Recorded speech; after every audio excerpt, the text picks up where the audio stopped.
Yun ang mga idol. So pang day 6 na po ano dito sa ating ongoing project dito sa sawmill. So project update ulit mga idol. Silipin natin yung progress ng aming ginagawa po dito ano.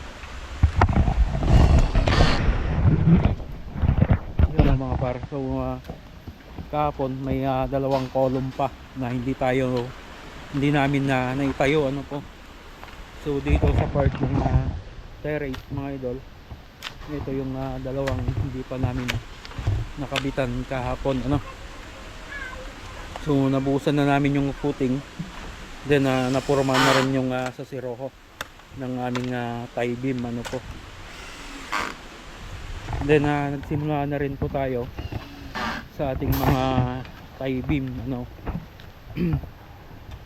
Yan o.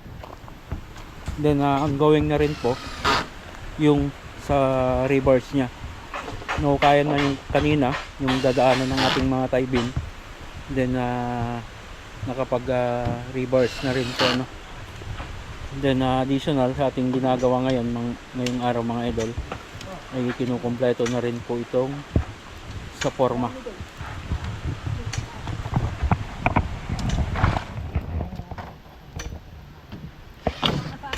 So tingnan natin bukas mga idol, baka matapos na rin itong sa reverse ng ating tie beam.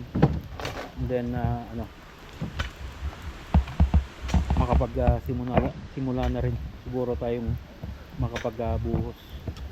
So room 3, then room 2, then sa dulo is master's bedroom na 3x3 meters yung sukat, 2.50 by 3 yung room 2, the same po ng room 3. Then sa part ko dito sa likuran mga idol, nandito yung nandito yung CR, and then kasunod po niyan yung dining, and then sa unahan syempre yung sa living area mga idol, then sa harapan mismo yung sa terrace.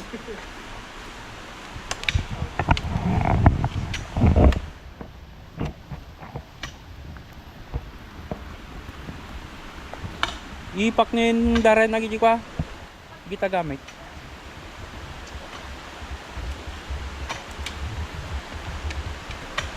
So bungalow po ito na may slab po yung terrace na. Then dito sa likod mga idol is firewall po ito. Magiging garahe daw po dito sa likuran.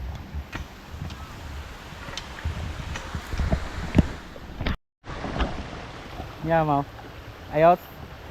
Ya kan bertak ya.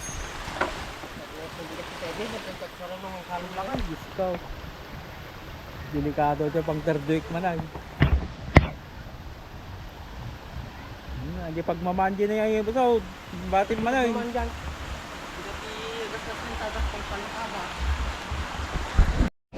Ya mau alas 5 nung kasunod. Shot po. Iya kan. Talaga niya mo. Yun mga idol, so yan yung update ngayong day 6 ano po. So hanggang dyan po ulit mga idol, lagi tayong mag-ingat at God bless po sa ating lahat.